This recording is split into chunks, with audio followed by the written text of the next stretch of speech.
ദൈവനാമത്തിന് മഹത്വമുണ്ടാകട്ടെ.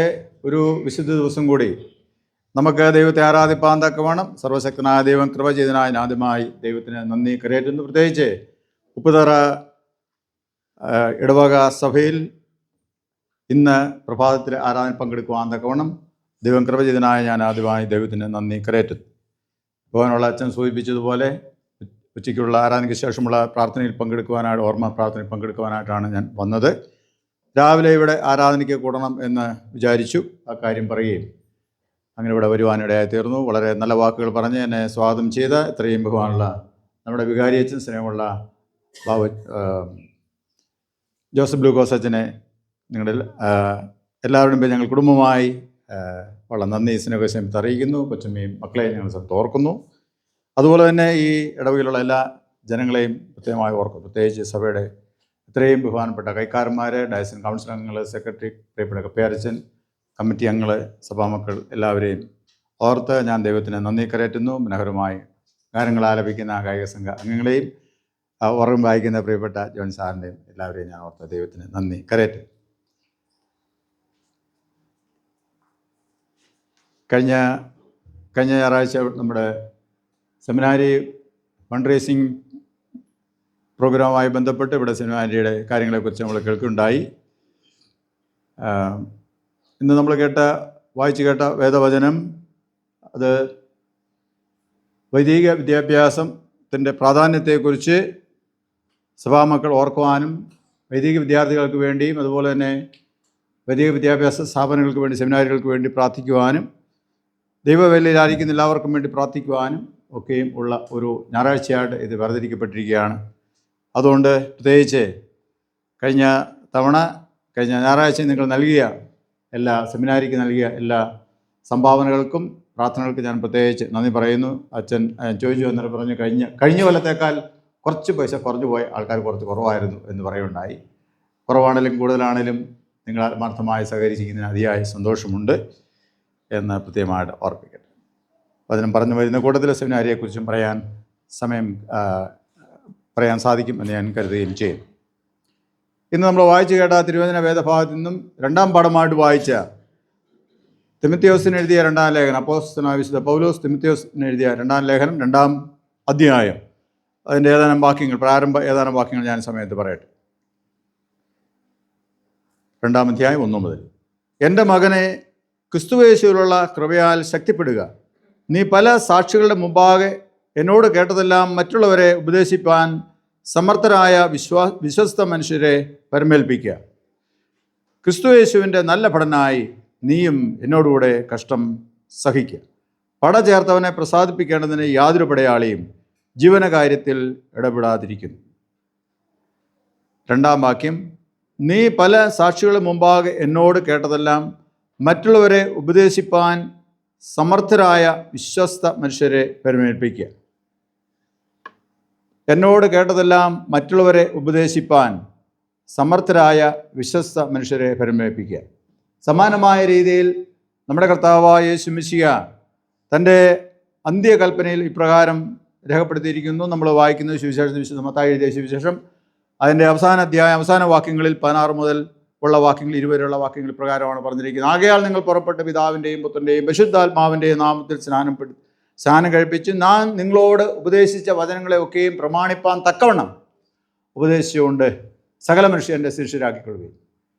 ദൈവത്തിൽ നിന്ന്, ദൈവപുത്രനിൽ നിന്ന് കേട്ടതായ വചനങ്ങൾ മറ്റുള്ളവരെ ഉപദേശിക്കുക എന്നുള്ളതാണ് അതിൻ്റെ അകത്ത് വളരെ പ്രധാനപ്പെട്ട സംഗതി. ഇവിടെയും പറഞ്ഞിരിക്കുന്നത് പൗലോസ് അപ്പോസ്തലൻ തിമത്തിയോസിനോട് പറയുന്നതും അതുതന്നെയാണ്.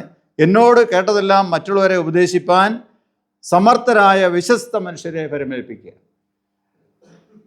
വൈദിക വിദ്യാഭ്യാസത്തെക്കുറിച്ചും അതുപോലെ തന്നെ വേദപഠനത്തെക്കുറിച്ചൊക്കെയും സെമിനാരികളെക്കുറിച്ചൊക്കെയും നമ്മൾ ചിന്തിക്കുമ്പോൾ, അല്ലെങ്കിൽ സഭയുടെ ഉപദേശപരമായ കാര്യങ്ങളെക്കുറിച്ച് നമ്മൾ ചിന്തിക്കുമ്പോൾ വളരെ പ്രധാനപ്പെട്ട കാര്യം എന്നുള്ളത് അത് ഉപദേശിപ്പാൻ സമർത്ഥരായ ആൾക്കാരെ നിയോഗിക്കുക എന്നുള്ളതിനെ ഒരുക്കുക എന്നുള്ളത് വളരെ പ്രധാനപ്പെട്ട കാര്യമാണ്.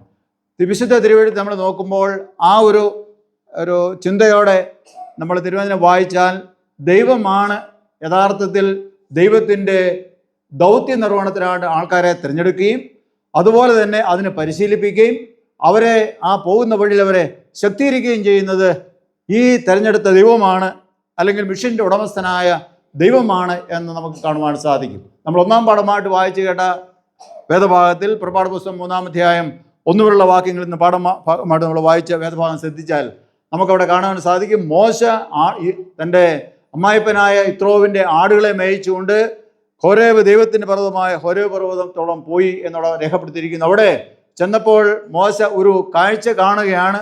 ഒരു തീ കത്തുന്നു, ഒരു മുൾപ്പടർപ്പ് തീ പിടിച്ച് കത്തുന്നു. മോശ അത് നോക്കിയപ്പോൾ മോശയ്ക്ക് ഒരു കാര്യം മനസ്സിലായി. അത് തീ കത്തുന്നുണ്ടെങ്കിലും ആ മുൾപ്പടർപ്പ് അത് വെന്തു പോകുന്നില്ല, അത് ചാരമാകാതെ അത് അങ്ങനെ തന്നെ നിൽക്കുന്നു.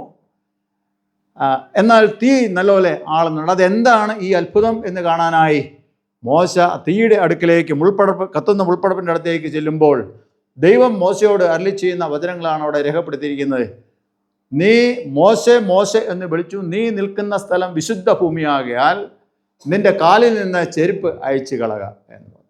മോശ ഉടനെ കാലിൽ നിന്ന് ചെരുപ്പ് അഴിച്ചു കളയും, അവിടെ നിന്നു. ദൈവത്തിൻ്റെ അരുളപ്പാടുകൾ മോശ കേട്ടു. എന്താണ് അരുളി ചെയ്തത് എന്ന് നമുക്ക് കാണുവാൻ സാധിക്കും. ഒരു വലിയ ദൗത്യം മോശയെ ദൈവം ഏൽപ്പിക്കുകയായിരുന്നു.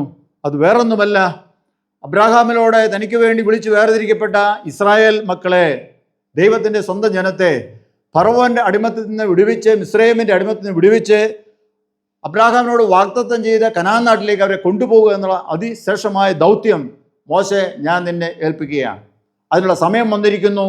സമയം വളരെ അടുത്തിരിക്കുന്നു. ഇനി ഒട്ടും അതിന് താമസിപ്പിക്കാൻ പറ്റത്തില്ല. അവരുടെ കഷ്ടം, പ്രയാസം, അവരുടെ നിലവിളി ഞാൻ കേട്ടിരിക്കുന്നു. കണ്ടു എന്നാണ് പറഞ്ഞിരിക്കുന്നത്.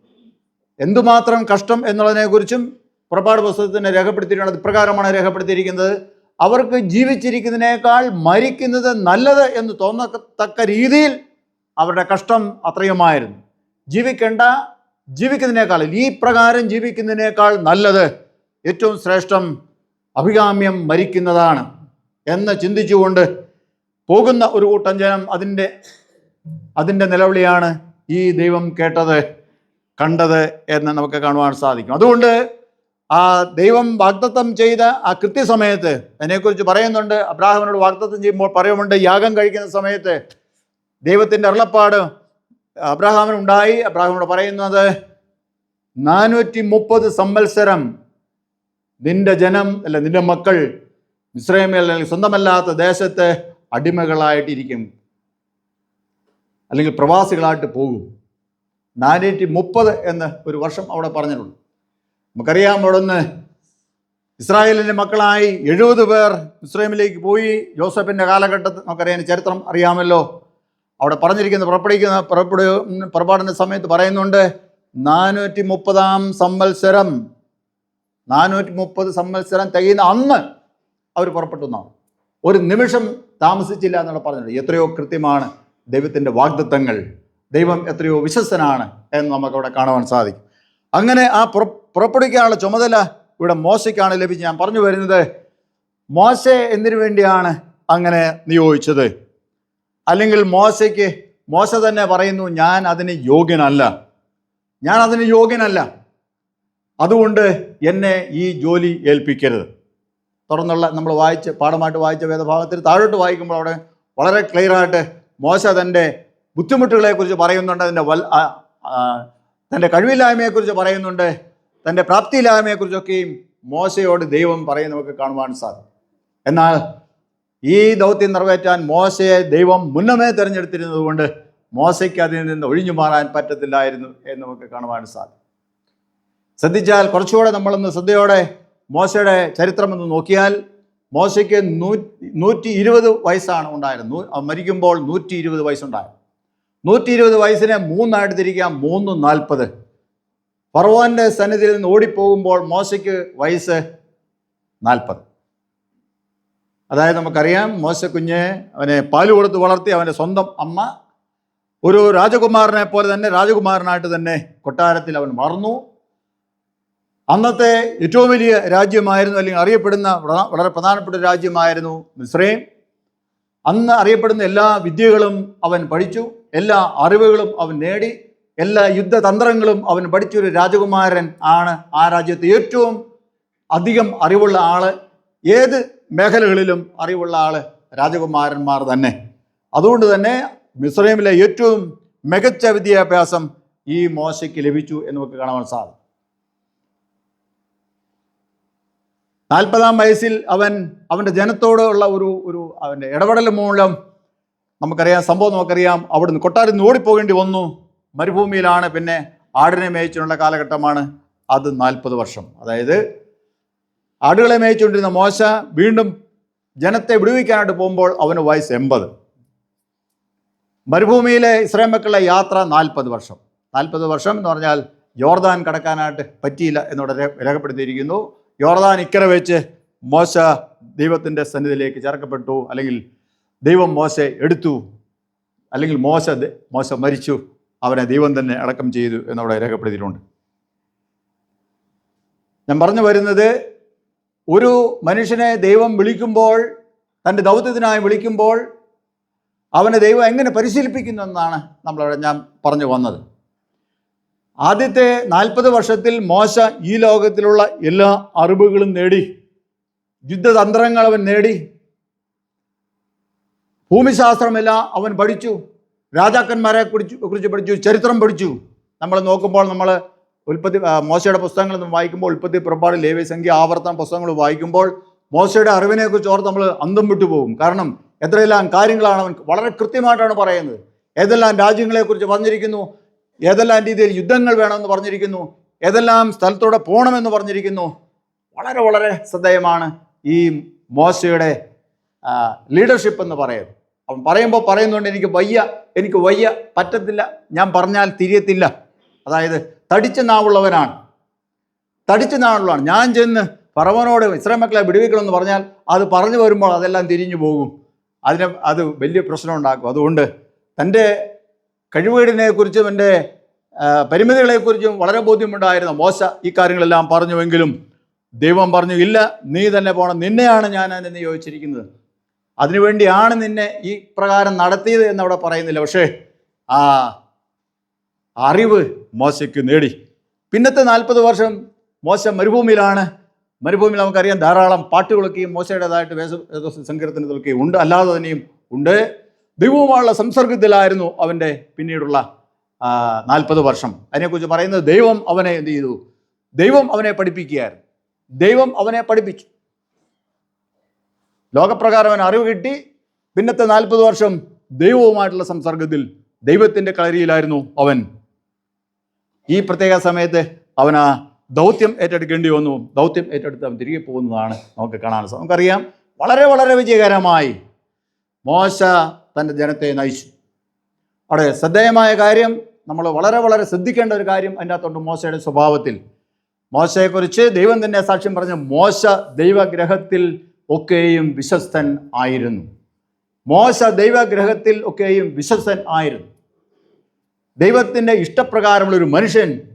മോശ എല്ലാ മനുഷ്യരിലും സൗമ്യനായിരുന്നു എന്ന് പറയും. മോശയുടെ സ്വഭാവമൊക്കെ നമ്മൾ വായിച്ചു നോക്കുമ്പോൾ അതങ്ങനെ നമുക്ക് ഒറ്റ വായനയിൽ കിട്ടത്തില്ല. എങ്കിൽ പോലും ദൈവം അവനെക്കുറിച്ച് പറഞ്ഞിരിക്കുക, അവൻ വിശ്വസ്തനായിരുന്നു, അവൻ സൗമ്യനായിരുന്നു. ഈ ദൗത്യം ഏറ്റെടുക്കാൻ അല്ലെങ്കിൽ ഏൽപ്പിക്കാൻ അവനെ ദൈവം പരിശീലിപ്പിച്ചു എന്ന് നമുക്ക് കാണാൻ സാധിക്കും. പറ്റത്തില്ല, ഞാൻ പറഞ്ഞ കേൾക്കത്തില്ല, ഞാൻ അവിടെ പോയി എന്നാ പറയുന്നത് എന്നൊക്കെയും പറഞ്ഞ് ദൈവം അതിനുള്ള ഓരോ ഒഴിവും പറഞ്ഞപ്പോൾ അതിൽ നിന്നെല്ലാം മോശയെ ദൈവം ശക്തീകരിച്ചു, ബലപ്പെടുത്തി. നീ സംസാരിക്കുമ്പോൾ നിന്റെ സഹോദരൻ അഹ്റോൻ നീ എന്നാ പറഞ്ഞാലും അവനറിയാം. നിന്റെ ചുണ്ടനങ്ങുമ്പോൾ അത് മനസ്സിലാക്കാനുള്ള കഴിവ് ആർക്കുണ്ട്? അത് അഹ്റോനുണ്ട്. അഹ്റോനായിരിക്കും നിന്റെ വായ്. ദൈവം മോശയോട് പറയും, മോശ അഹ്റോനോട് പറയും, അഹ്റോൻ അത് ക്ലിയർ ആയിട്ട് അത് ഫറവോനോട് പറയും. അതാണ് അതിൻ്റെ രീതി. പക്ഷെ ദൈവം അവനെ ഉപയോഗിച്ച തടിച്ച നാവുള്ളവനെ, വിക്കനായ മോശയെ ദൈവം ഉപയോഗിക്കുന്നതൊക്കെ കാണാൻ സാധിക്കും. ഇത്രയെല്ലാം ഒഴിവൊഴികൾ പറഞ്ഞു എങ്കിലും ഒരു പ്രത്യേക സമയത്ത് മോശയുടെ സംഭാഷണം നമ്മൾ ശ്രദ്ധേയമാണ്. അത് വേറെ ഒരിടത്തുമല്ല. ഇസ്രായേൽ മക്കളെ മിസ്രൈമിൽ നിന്ന് പുറപ്പെടുവിച്ച് അവർ പോകുന്ന സമയത്ത് ദൈവത്തിന് ഇഷ്ടമില്ലാത്ത കാര്യങ്ങൾ ഇസ്രായേൽ മക്കൾ ചെയ്തു. അപ്പോൾ ദൈവത്തിന് ഇസ്രായേൽ മക്കളോട് കോപമുണ്ടായി. അതുകൊണ്ട് ദൈവം മോശയോട് പറഞ്ഞു, നീ അവിടുന്ന് മാറി നിൽക്കുക, ഞാൻ അവരെ എല്ലാം നശിപ്പിക്കാൻ പോവുകയാണ്. ഞാൻ അവരെ എല്ലാം നശിപ്പിക്കാൻ പോവുകയാണ്. നിന്നെ ഞാൻ വലിയൊരു ജാതിയാക്കും. അവരുടെ പേരെല്ലാം ഞാൻ എൻ്റെ പുസ്തകത്തിൽ നിന്ന് മായ്ച്ചു കളയും എന്ന് പറഞ്ഞപ്പോൾ നമ്മൾ കാണുന്ന ദൃശ്യം, മോശ ദൈവസന്നിധിയിൽ നെടുമ്പാടെ വീണ് കിടക്കുകയാണ്. ദൈവത്തിൻ്റെ സന്നിധിയിൽ മോശ നെടുമ്പാടെ വീണ് കിടക്കുകയാണ്. ദൈവമേ, അങ്ങനെ ചെയ്യരുത്. നീ നിന്റെ ജനത്തെ മിസ്രയീമിൻ്റെ ഫറവോന്റെ അടിമത്തിൽ നിന്ന് പുറപ്പെടുവിച്ചു, വളരെ അത്ഭുതകരമായി പുറപ്പെടുവിച്ചു. അങ്ങനെ പുറപ്പെടുവിച്ചതിൻ്റെ ബലമുള്ള കൈയാൽ, നീട്ടിയ ഭുജത്താൽ നിന്റെ ജനത്തെ വിടുവിച്ചുകൊണ്ടെന്ന നിന്റെ കഴിവ് പ്രാപ്തി ഞാൻ മനസ്സിലാക്കുന്നു. പക്ഷേ മരുഭൂമിയിൽ അവരെ ഉപേക്ഷിച്ചാൽ, അത് അവരുടെ കുറ്റമാണെങ്കിലും ശരി, അവരെ ഉപേക്ഷിച്ചാൽ ജനം, മറ്റുള്ള ജാതികൾ പറയും, ഈ ദൈവം, ഇസ്രായേലിൻ്റെ ദൈവത്തിന് അവരെ ഇവിടുന്ന് പുറപ്പെടുവിക്കാൻ പറ്റി, എന്നാൽ വാഗ്ദത്ത നാട്ടിൽ അവർക്ക് എത്തിക്കാൻ ആ ദൈവത്തിന് കഴിവില്ലായതുകൊണ്ട് ദൈവം അവരെ മരുഭൂമിയിൽ നശിപ്പിച്ചു കളഞ്ഞു എന്ന് പറയും. അതുകൊണ്ട് ഒരിക്കലും അങ്ങനെ ചെയ്യരുത്. അവരെ അവിടെ ഉപേക്ഷിക്കരുത്. അങ്ങനെ ഉപേക്ഷിക്കുന്നു എങ്കിൽ നീ ആദ്യം എന്നെ ഉപേക്ഷിക്കുക, എൻ്റെ പേര് ജീവപുസ്തകത്തിൽ നിന്നും മായ്ച്ചു കളയണം എന്നും പറഞ്ഞ് നെടുമ്പാടെ ജനത്തിന് വേണ്ടി മധ്യസ്ഥ ചെയ്ത് കിടക്കുന്ന ഒരു മോശ. ഉടനെ ദൈവം പറയുന്നൊരു കാര്യമുണ്ട്, ഞാൻ നിന്റെ പേരെന്ത് ചെയ്യത്തില്ല, നിന്റെ പേര് ഞാൻ ജീവപുസ്തകത്തിൽ നിന്ന് മാറ്റത്തില്ല. എനിക്കെതിരെ പാപം ചെയ്തവൻ്റെ പേര് ഞാൻ പുസ്തകത്തിൽ നിന്ന് മാറ്റും, ജീവപുസ്തകത്തിൽ നിന്റെ പേര് ഞാൻ മാറ്റത്തില്ല. ജീവപുസ്തകത്തെക്കുറിച്ച്, പേരെഴുതിയതിനെക്കുറിച്ചൊക്കെ അവിടെയാണ് ആദ്യം നമുക്ക് പരാമർശം കാണാനായിട്ട് സാധിക്കുക. പറഞ്ഞു വരുന്നത്, അവിടെയാണ് മോശയുടെ വിശ്വസ്തത എന്ന് പറയുന്നത്. ദൈവം എന്താണോ അവൻ തൻ്റെ മനസ്സിൽ ഉദ്ദേശിച്ചത്, തൻ്റെ ജനത്തെക്കുറിച്ച് എന്താണോ ദൈവം ഉദ്ദേശിക്കുന്നത്, ഈ മോശയെക്കുറിച്ച് ഈ ദൈവം എന്താണോ ഉദ്ദേശിക്കുന്നത് വളരെ ക്ലിയറായിട്ട് മനസ്സിലാക്കിയ മോശ അതനുസരിച്ച് അണുവിട വിടാതെ മുമ്പോട്ട് പോകുന്ന കാണാൻ സാധിക്കും. ഞാനത് ചോദിക്കട്ടെ, ഇന്നത്തെ കാലത്ത് നമ്മളൊരു വേലക്കാരൻ, കർത്താവിന് വേലക്കാരൻ പറയാണ്, നീ എത്രയോ പ്രസംഗിച്ചു, ആൾക്കാരൊന്നും കേൾക്കുന്നില്ലോ, അതുകൊണ്ട് നീ പ്രസംഗമൊക്കെ നിർത്തിയേര്, ഞാൻ നിനക്കുള്ളതൊക്കെ തന്നേക്കാം എന്ന് പറഞ്ഞാൽ ഞാൻ ഉൾപ്പെടെയുള്ള വേലക്കാരെല്ലാം എന്ത് ചെയ്യും? എന്നാൽ പിന്നെ അങ്ങനെ ആകട്ടെ ദൈവമേ, അങ്ങനെ വാക്കനുസരിച്ചില്ലാത്തൊരു കുഴപ്പവും വേണ്ടല്ലോ എന്ന് പറഞ്ഞ് എന്ത് ചെയ്യും? കയ്യും തോത്ത് അങ്ങോട്ട് പോകും. പക്ഷെ അതിന് വ്യത്യാസമാണ് മോശ. കാരണം മോശ മനസ്സിലാക്കി എന്താണ് ദൈവത്തിൻ്റെ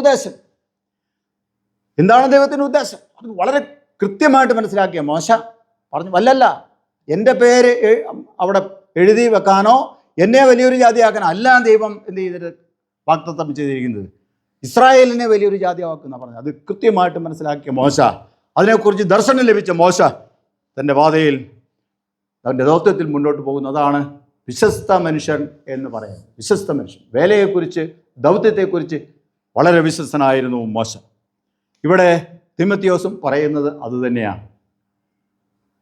തിമോത്തിയോസിനോട് പൗലോസ് പറയുന്നത് അതുതന്നെയാണ്. മകനെ തിമോത്തിയോസേ, നീ ഇത്രയും നാൾ എന്നോട് കൂടെ ആയിരുന്നല്ലോ, ധാരാളം കാര്യങ്ങൾ, ഞാൻ ഉപദേശിച്ച കാര്യങ്ങൾ, പറഞ്ഞ കാര്യങ്ങളെല്ലാം നിനക്കറിയാം.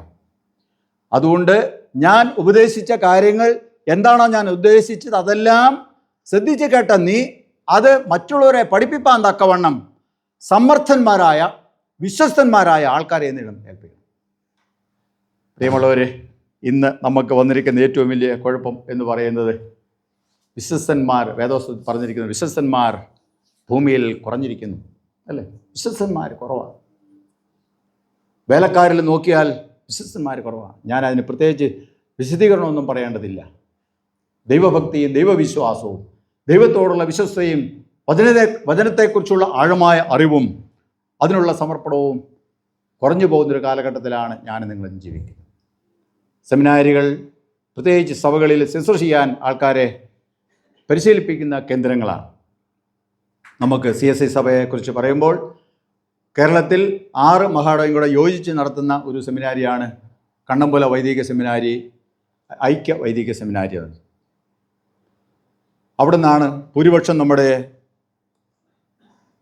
കർത്താവിൻ്റെ വേലക്കാരും ട്രെയിനിങ് കഴിഞ്ഞ് ഇറങ്ങുന്നത്. അവിടെയാണ് അവർക്ക് പരിശീലനം കിട്ടുന്നത്. CSIയുടെ മാത്രമായിട്ടുള്ള ട്രെയിനിങ് നടത്തുന്നത് അവിടെ മാത്രമാണ്. ഇപ്പോൾ അത് വളരെ നല്ല രീതിയിൽ മുമ്പോട്ട് പോയിക്കൊണ്ടിരിക്കുന്നു. കഴിഞ്ഞ ദിവസം ഒരു മീറ്റിംഗ് ഉണ്ടായിരുന്നു. മീറ്റിങ്ങിൽ പ്രിൻസിപ്പൽ അച്ഛൻ പറഞ്ഞതനുസരിച്ച് 192 പേരാണ് അവിടെ പഠിക്കുന്നത്. 192 കുട്ടികൾ അവിടെ പഠിക്കുന്നു, വിവിധ കോഴ്സുകളിലായി പഠിക്കുന്നു. കഴിഞ്ഞ കാലം വരെയും കേരളത്തിലുള്ള മലയാളികളായിട്ടുള്ള കുട്ടികൾ മാത്രമാണ് അവിടെ പഠിച്ചിരുന്നതെങ്കിൽ ഇപ്പോൾ ഇംഗ്ലീഷ് മീഡിയം കൂടെ ആരംഭിച്ചതുകൊണ്ട് ഇന്ത്യയിലെ പല ഭാഗത്തുള്ള സംസ്ഥാനങ്ങളിൽ നിന്നുള്ള കുട്ടികൾ അവിടെ പഠിക്കുന്നു. മാത്രമല്ല പല സഭകളിൽ നിന്നുള്ള കുട്ടികളും അവിടെ പഠിക്കുന്നുണ്ട്. CSIയിലെ മാത്രമല്ല, മാർത്തോമ, യാക്കോബ, ചില സമയങ്ങളിൽ കത്തോലിക്ക ബാക്ക്ഗ്രൗണ്ടിൽ നിന്നുള്ള ആളുകൾ, പെന്തക്കോസ്റ്റൽ ബാക്ക്ഗ്രൗണ്ടിൽ നിന്നുള്ള ആളുകൾ, മറ്റ് മെത്തഡിസ്റ്റ് ചർച്ചിൽ നിന്നുള്ള ആളുകൾ, അങ്ങനെയുള്ള കുട്ടികൾ അവിടെ വന്ന് പഠിക്കുന്നുണ്ട്, സെമിനാരി വിദ്യാഭ്യാസം ചെയ്യുന്നു. എല്ലാ CSI ഉൾക്കൊള്ളുന്ന തെന്നിന്ത്യൻ സംസ്ഥാനങ്ങളിൽ, എല്ലാ സംസ്ഥാനങ്ങളിലും അതുപോലെ CSIയുടേതായിട്ടുള്ള ഐക്യവൈദിക സെമിനാരികൾ ഉണ്ട്. അവിടെയാണ് കൂടുതലായിട്ടുള്ള കുട്ടികളും പഠിക്കുന്നത്. അവിടെ പരിശീലനം നേടിയതിന് ശേഷമാണ് നമ്മളിവിടെ ശുശ്രൂഷയ്ക്കായിട്ട് അവരെ എടുക്കുന്നത്. അവരെ പഠിപ്പിക്കുന്നത് അവർ പഠിക്കുന്നത് എന്താണ്? ദൈവത്തിൻ്റെ മഹത്വമേറിയ ശുശ്രൂഷ ഒരു സഭയുമായിട്ട് ചേർന്ന് എങ്ങനെ കൊണ്ടുപോകാനായിട്ട് സാധിക്കും, അതാണ് അവരെ പഠിപ്പിക്കുന്നത്. അവരെ കാലാനുസൃതമായി ദൈവത്തിൻ്റെ മഹത്വമേറിയ വചനങ്ങൾ വ്യാഖ്യാനിക്കാനായിട്ട് എന്ത് ചെയ്യുന്നു? അവർ പഠിക്കുകയാണ് ചെയ്യുന്നത്. നമ്മൾ വായിച്ചാൽ നമുക്ക് മനസ്സിലാകും, തീർച്ചയായിട്ടും മനസ്സിലാകും. എന്നാൽ കുറെ ക്ലിയറായിട്ട് മനസ്സിലാക്കാൻ വേണ്ടി സഭയുമായുള്ള ബന്ധത്തിൽ ജനങ്ങളെ ചേർത്ത് നിർത്തുക, ദൈവത്തോട് ചേർത്ത് നിർത്താൻ വേണ്ടി അവരെ പ്രത്യേകമായി പരിശീലിക്കപ്പെടുന്നു. അതിന് പരിശീലനം ലഭിച്ചതിന് ശേഷം ഇവിടെ വന്ന് അതാത് ഡയസിൽ വരുമ്പോൾ അവരെ ദൗത്യത്തെക്കുറിച്ച് ഒന്നുകൂടെ ബോധ്യപ്പെടുത്തിക്കൊണ്ട് അവരെ അതിനുവേണ്ടി പ്രതിഷ്ഠിച്ച് അവരെ അയക്കുകയാണ്, അതിനുവേണ്ടി അവരെ നിയോഗിക്കുകയാണ് ചെയ്യുന്നത്. അങ്ങനെ നമ്മുടെ മഹാഡോയിലും കർത്താവിൻ്റെ വേല മുമ്പോട്ട് പോകുന്നു വളരെ ശക്തമായി. ദൗത്യ നിർവഹണമാണ് പരിശീലനത്തിൻ്റെ ആകമാനമായ ലക്ഷ്യം. ദൗത്യം നിർവഹിക്കുക. എന്താ ദൗത്യം? ദൗത്യം നിർവഹിക്കുക എന്നുള്ളതാണ് പരമമായ ലക്ഷ്യം. എന്താണ് ദൗത്യം? ദൗത്യം എന്ന് പറഞ്ഞാൽ മിഷൻ. മലയാളത്തിൽ ദൗത്യം, ഇംഗ്ലീഷ് നമ്മൾ എളുപ്പം എന്ന് പറയുമ്പം മലയാള ഭാഷയായ പോലെ തന്നെ മിഷൻ. എന്താണ് മിഷൻ? എന്താണ് ദൗത്യം? ആരാണ് ദൗത്യം ഏൽപ്പിക്കുന്നത്? മിഷൻ്റെ ഉടമസ്ഥൻ ആരാണ്? ദൈവമാണ് മിഷൻ്റെ ഉടമസ്ഥൻ. അല്ലെങ്കിൽ ഏറ്റവും വലിയ മിഷനറി ദൈവമാണ്. ദൈവമാണ് ഈ മിഷൻ മനുഷ്യനെ ഏൽപ്പിച്ചത്. എന്തായിരുന്നു മിഷൻ? ഏദനിൽ ദൈവത്തിനോട് അനുസരണക്കേട് കാണിച്ചപ്പോൾ ഏദൻ തോട്ടത്തിൽ നിന്ന് എന്ത് ചെയ്തു? മനുഷ്യൻ എന്ത് ചെയ്തു? പറയാൻ കുഴപ്പമില്ല, പുറത്താക്കപ്പെട്ടു. ഏദനിൽ നിന്ന് മനുഷ്യൻ പുറത്താക്കപ്പെട്ടു. ഏദൻ എന്തിനെ സൂചിപ്പിക്കുന്നു? ഏദനിലെ അവസ്ഥ എന്തായിരുന്നു? ദൈവത്തോട് ചേർന്നായിരുന്നു അവിടുത്തെ ആൾക്കാരുടെ താമസം. ആഗമത്തെ രണ്ടാൾക്കാരെ കുറിച്ച് നമ്മൾ പറയുന്നത് ആദവും അവയും അല്ലേ. ദൈവത്തോട് ചേർന്നാണ്. എല്ലാ ദിവസവും ദൈവം എന്ത് ചെയ്യുന്നു? അവിടെ വരും, ദൈവത്തോട് അവർ ചേർന്ന് നടക്കും, ദൈവത്തോട് സംസാരിക്കും. പിന്നെ പ്രത്യേകിച്ച് വലിയ അധ്വാനം ഉള്ളതായിട്ട് നമുക്ക് കാണത്തില്ല. അല്ലറ ചില്ലറ ജോലികൾ, പരിപാലനമാണ് അവരുടെ ജോലി. പഴങ്ങളൊക്കെ ഇഷ്ടം പോലെ ഉണ്ട്, സീസണായിട്ടുള്ള പഴങ്ങൾ ഇഷ്ടം പോലെ ഉണ്ട്. അത് ആഹരിക്കുക, പറിക്കുക, കഴിക്കുക അല്ലേ. ആ ജോലി കാര്യങ്ങളൊക്കെ ചെയ്ത് സന്തോഷമായിട്ട് അവർ ജീവിച്ചു. അതാണ് നമ്മൾ പറയുന്നത് ഏദൻ പർദീസ എന്ന് പറയുന്നത് അല്ലേ. ഏദൻ പർദീസ എന്നൊക്കെ നമ്മൾ പറയുന്നത് ദൈവത്തിൻ്റെ സന്നിധിയിലുള്ളവരുടെ വാസം. അവിടെ വലിയ അനുഗ്രഹം ദൈവം അവിടെ ആ പർദീസ വിട്ട് അല്ലെങ്കിൽ ഏദൻ വിട്ട് പോകുന്നതിന് മുമ്പേ കൊടുത്തിട്ടുണ്ട്. അല്ലെങ്കിൽ പാപത്തിൽ മനുഷ്യൻ വീഴുന്നതിന് അനുസരിക്കേണ്ടതിന് മുമ്പ് അനുഗ്രഹങ്ങൾ ദൈവം മനുഷ്യൻ കൊടുത്തിട്ടുണ്ട്. പക്ഷേ ആ അനുഗ്രഹങ്ങൾ പ്രാപിക്കുന്നതിന് മുമ്പേ എന്ത് ചെയ്തു? ദൈവത്തിന് അകന്നുപോയ അനുസരണക്കേട് കാണിച്ച മനുഷ്യനെ ദൈവം എന്ത് ചെയ്തു? ഏദനിൽ നിന്ന് പുറത്താക്കി. ഏദനിൽ നിന്ന് പുറത്താക്കി. കുറച്ചുകൂടെ ക്ലിയർ ആയിട്ട് പറഞ്ഞാൽ, ഒരു പക്ഷേ കേട്ടിട്ടുണ്ടാകും, ഞാൻ തന്നെ പലതവണ പറഞ്ഞിട്ടുണ്ട്.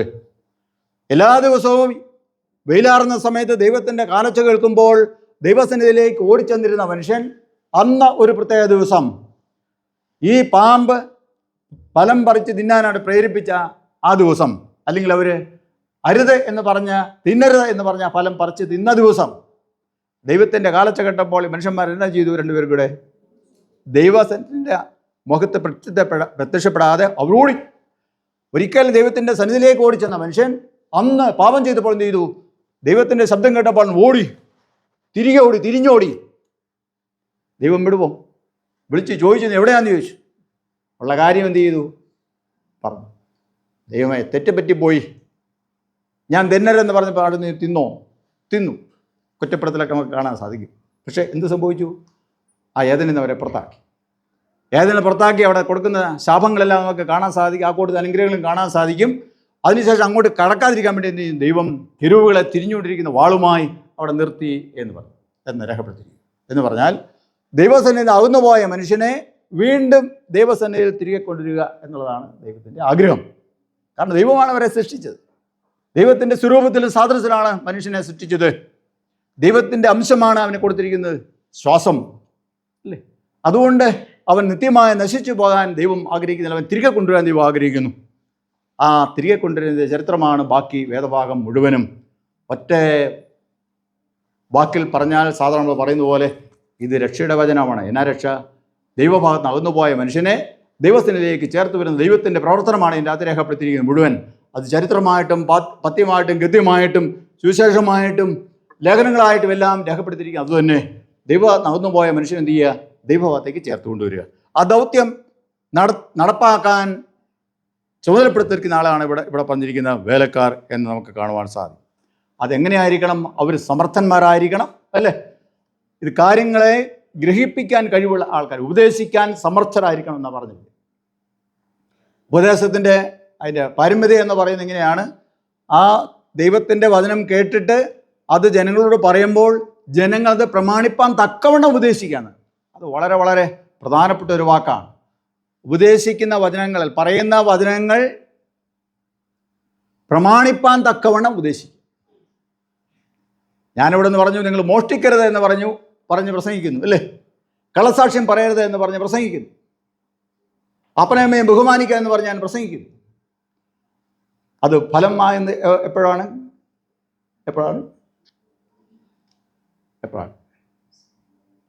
അപ്പനമ്മയും ബഹുമാനിക്കാതെ ഉപദേശം കേട്ട് പോയ നിങ്ങൾ അപ്പനമ്മയും പ്രായമുള്ളവരും ബഹുമാനിക്കുന്നില്ലെങ്കിൽ ഞാൻ പറഞ്ഞ വചനം എന്ത് ചെയ്തില്ല?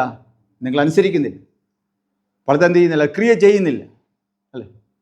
അതായത് ഞാൻ ഉപദേശിച്ച വചനം അത് പ്രമാണിക്കാൻ തക്കവണ്ണം എന്ത് ചെയ്തില്ല? ആയില്ല എന്നർത്ഥം. മോഷ്ടിക്കരുതെന്ന് പറഞ്ഞ് പ്രസംഗിച്ച് ഞാൻ അടുത്ത ആഴ്ച 2 പേരെ മോഷണക്കുറ്റത്തിൽ പോലീസ് പിടിച്ചു എന്ന് പറഞ്ഞാൽ എന്തായിരിക്കും സ്ഥിതി? അത് അവരിൽ ക്രിയ ചെയ്തില്ല. അവർ കേട്ട വചനത്തിൽ, ഞാൻ പറഞ്ഞ വചനത്തിൽ എന്ത് ചെയ്തില്ല? അത് ക്രിയ ചെയ്തില്ല. എല്ലാ കൽപ്പനകളും നമുക്കങ്ങനെ വ്യാഖ്യാനിച്ച് നമുക്ക് കാണാൻ സാധിക്കും. കേൾക്കുന്ന വചനം അത് ഉപദേശിക്കുമ്പോൾ ഉപദേശത്തിൽ അത് പ്രമാണിക്കാൻ തക്കവണ്ണം ഉപദേശിക്കണം എന്നാണ് പറഞ്ഞിരിക്കുന്നത്. അതിനുവേണ്ടിയാണ് പ്രത്യേക പരിശീലനം. അത് വാക്കുകൾ മാത്രമല്ലായിരിക്കാം, ഇടപെടലുകളും മറ്റു പല കാര്യങ്ങളും എൻ്റെ ഉൾക്കൊള്ളുന്നു. അതുകൊണ്ട് പൗലോസ് അപ്പോസ്തലൻ പറഞ്ഞത്, എന്നോട് കേട്ടതെല്ലാം മറ്റുള്ളവരെ ഉപദേശിപ്പാൻ സമർത്ഥനായ വിശ്വസ്തരായിരിക്കണം. കർത്താവ് പറയുന്നത്, ദൈവം പറഞ്ഞിരിക്കുന്നതും ഇവിടെ പൗലോസ് അപ്പോസ്തലൻ പറഞ്ഞിരിക്കുന്നതും വേല ചെയ്യേണ്ടത് ആരാണ്? വിശ്വസ്തന്മാരായിരിക്കണം.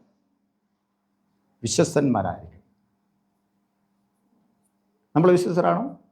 ഒരു ഉദാഹരണം പറഞ്ഞ് നിർത്താം. വിശ്വസ്തതയ്ക്ക് പറയാണ്. പലപ്പോഴും ഞാൻ കമ്മിറ്റിക്കാരുടെ മീറ്റിംഗ് ജില്ലാതലവും അല്ലാതെയൊക്കെ വിളിക്കുമ്പോൾ പറയാറുള്ള കാര്യമാണ്. കമ്മിറ്റിക്കാർ, കൈക്കാരന്മാരെല്ലാവരും എങ്ങനെയുള്ളവരായിരിക്കണം? ഞങ്ങളെ ഒരു പക്ഷേ ആൾക്കാരെ മാറ്റി അവർ പ്രത്യേകമായിട്ട് അവരോട് പറയും നിങ്ങളും എങ്ങനെയുള്ളവരായിരിക്കണം? വിശ്വസ്തരായിരിക്കണം, അല്ലേ? വിശ്വസ്തരായിരിക്കണം. ആ കർത്താവിൻ്റെ സഭയിലെ വേലക്കാർ അവരെന്ത് ചെയ്യണം? വിശ്വസ്തരായിരിക്കണം. അപ്പോൾ ആൾക്കാർ പറയും ഞങ്ങൾ വിശ്വസ്തരാണെന്ന് പറയില്ലേ?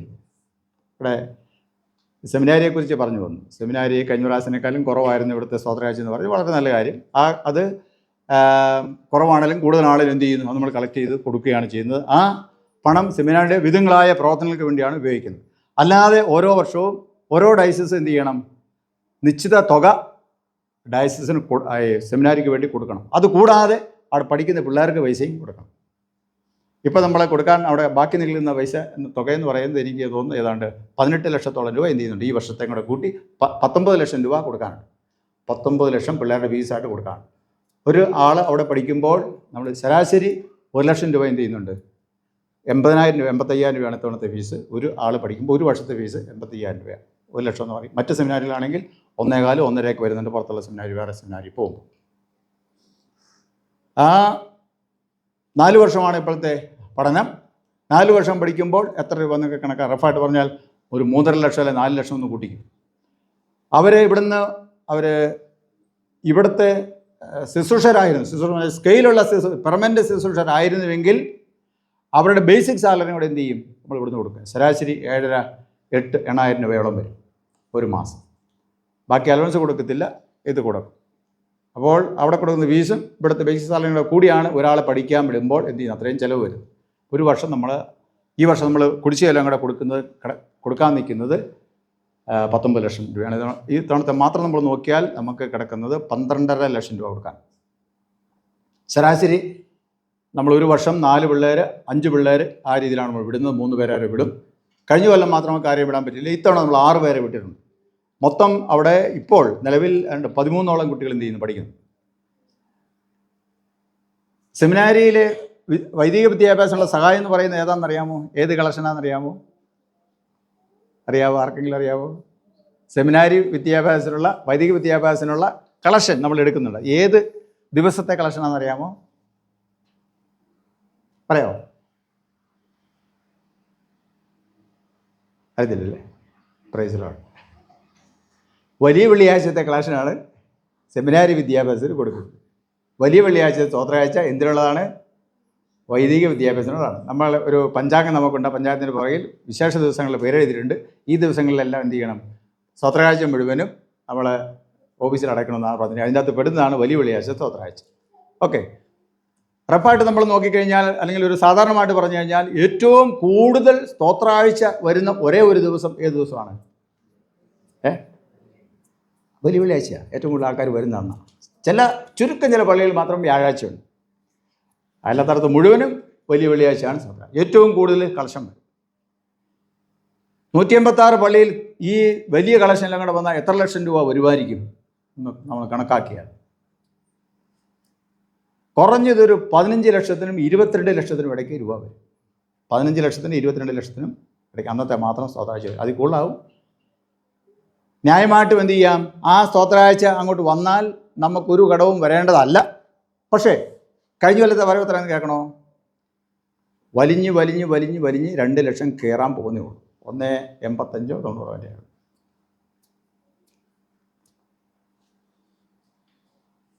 വിശ്വസ്തയുടെ കാര്യം ഇനി ഞാൻ വല്ലതും പറയണോ?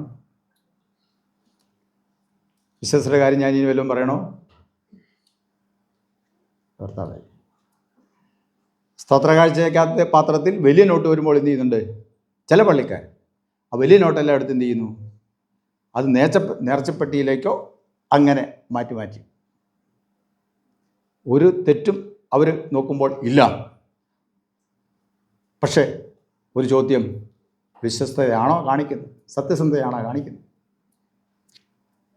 അല്ല. കഴിഞ്ഞ പ്രാവശ്യം കുറേ കേസുകൾ വന്നു. അതിനെക്കുറിച്ച് അന്വേഷിക്കാനായിട്ട് നമ്മൾ ആൾക്കാരെ നിയോഗിച്ചു. അന്വേഷിച്ച് മനസ്സിലായ ഒരു കാര്യമാണ്, ഒരു പള്ളിയിലെ വരവ് ഏതാണ്ടൊക്കെ ഒരേ രീതിയിലാണ് വരവ്. പക്ഷേ മിക്ക ഞായറാഴ്ചയും വളരെ വലിയ തുകകൾ, പ്രത്യേക ആളില്ലാതെ ഉള്ള വരവ്, ആളില്ല, പേര് ഇല്ലാത്ത വരവുകൾ. അല്ല, 1000-2000 ആണ് വേണ്ടിയത്. ഇത് 5000-ന് മുകളിലാണ്.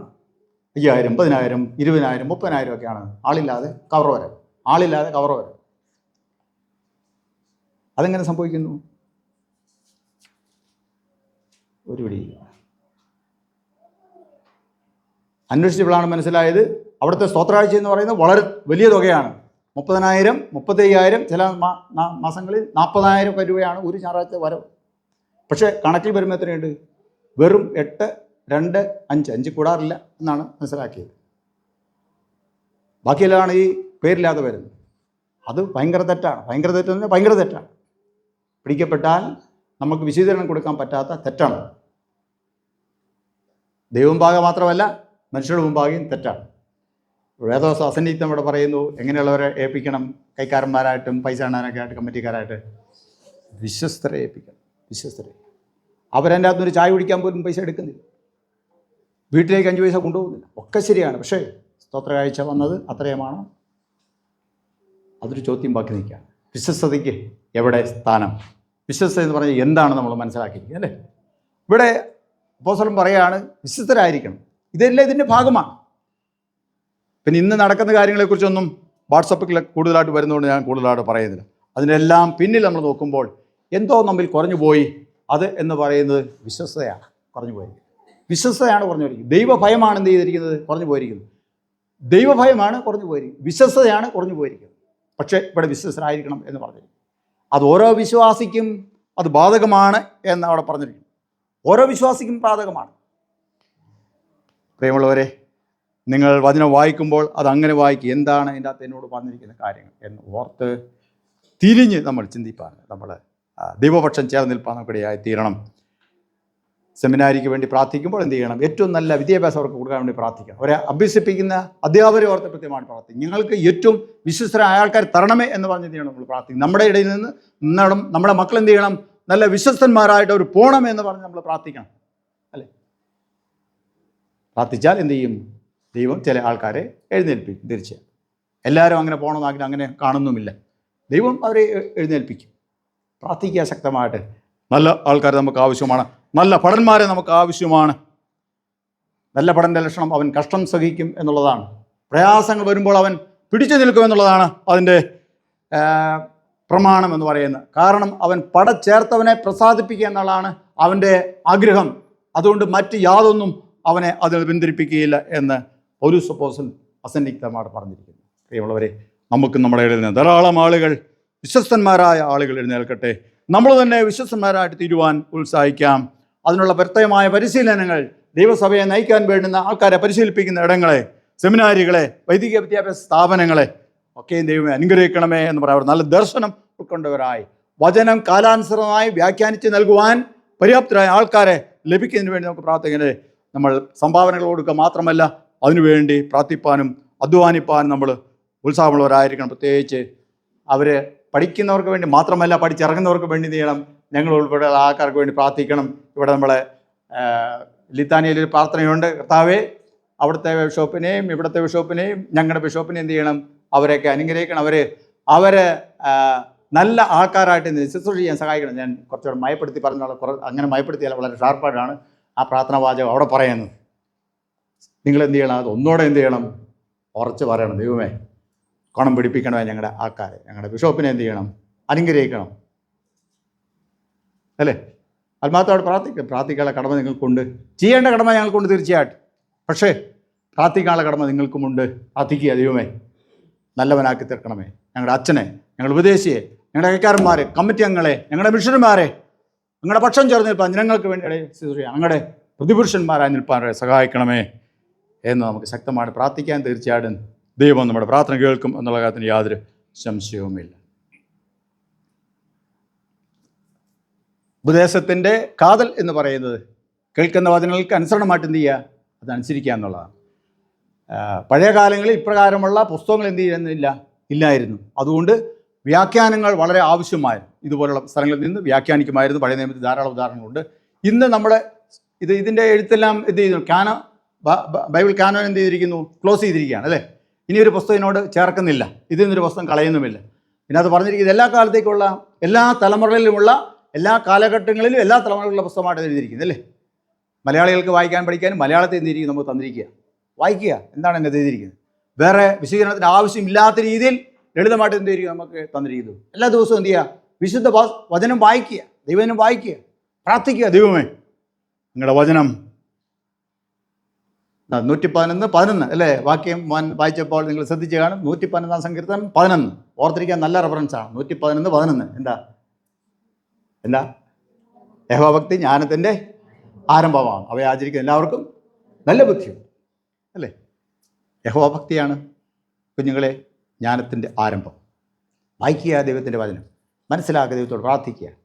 ദൈവത്താൽ ഉപദേശിക്കപ്പെട്ടവരായി, ദൈവവചനത്താൽ നിയന്ത്രിക്കപ്പെടുന്നവരായി, നയിക്കപ്പെടുന്നവരായി തീരാൻ ദൈവം നമുക്കിടയായി തീരട്ടെ. അതിനായിട്ട് നമുക്ക് തന്നെ സമർപ്പിക്കുകയും ചെയ്യാം. ഇപ്പോൾ പിതാവായ ദൈവത്തിനും പുത്രനായ ദൈവത്തിനും പരിശുദ്ധാത്മാവായ ദൈവം സകല ബഹുമാനവും ഓർത്തു കലാവസാനം കൂടാതെ ഉണ്ടായിരിക്കുമാറാകട്ടെ.